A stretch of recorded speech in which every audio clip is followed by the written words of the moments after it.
Hello বন্ধুরা, তোমরা সবাই কেমন আছো? আশা করি তোমরা সবাই খুব ভালো আছো। আমরাও খুবই ভালো আছি। তো আজকে মঙ্গলবার ছিল, আমরা জয়নগর থেকে নৈহাটি বড়মার কাছে যাওয়ার উদ্দেশ্যে বেরিয়ে পড়েছিলাম। আমাদের এখানে টিকিট কাটা হয়ে গেছে। আপ ডাউন আমাদের দুজনের টিকিট পড়েছে মোট 100 টাকা। তো ট্রেন চলে এসছে। তো আমরা জয়নগর থেকে শিয়ালদা যাওয়ার উদ্দেশ্যে ট্রেনে উঠে পড়েছি। ট্রেন ছেড়ে দিয়েছে, আমি ট্রেনে উঠেই ঘুমিয়ে পড়েছি। ঘুমাতে ঘুমাতে শিয়ালদায় পৌঁছে গেছি। তো শিয়ালদা থেকে নেমে আমরা তাড়াতাড়ি হেঁটে যাচ্ছি, কারণ রানাঘাট লোকাল 5টা 5-এ দিয়ে দিয়েছিল। ওই জন্য করে তাড়াতাড়ি যাচ্ছি ট্রেনটা ধরার জন্য। ফাইনালি আমরা শিয়ালদা থেকে ট্রেনটা পেয়ে গেছি নৈহাটি যাওয়ার উদ্দেশ্যে 5টা 5-এ। শিয়ালদা থেকে ট্রেনটা ছেড়ে দিয়েছে। শিয়ালদা থেকে যেতে যেতে প্রথম স্টেশন পড়লো বিধাননগর।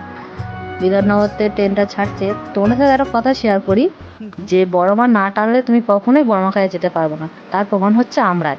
কারণ আমরা গত 2 মাস ধরে ভাবছিলাম বড়মাখায় যাবো করে যাওয়া হচ্ছিল না। শিয়ালদা থেকে যেতে হবে মোট 15টা স্টেশন।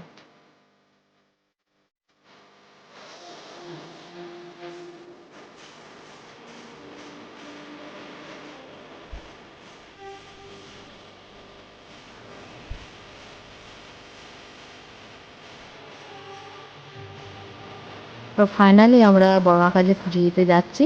একটা কথা কিন্তু সত্যি, বড়মা না টানলে কেউ কখনোই বড়মাখায় যেতে পারে না। ফাইনালি আমরা নৈহাটি স্টেশন নেমে পড়েছি। স্টেশন থেকে নেমে 2 মিনিট হেঁটে গেলেই মায়ের মন্দির পড়বে। মায়ের কাছে পুজো দেওয়ার জন্য আমরা ডালা কিনে নিয়েছি, সবকিছু মিলিয়ে 51 টাকা। আমরা গিয়ে দেখি প্রচুর লাইন পড়ে গেছে। আমরাও লাইনে দাঁড়িয়ে পড়লাম মায়ের কাছে পুজো দেওয়ার জন্য। তখন প্রায় বাজে সকাল 6টা। এত রোদ্দুর রয়েছে, রোদ্দুরে তাকাতেই পারছিলাম না। তো ওই দাদাটার প্রতিভা দেখো কি সুন্দর করে এঁকেছে লিখেছে।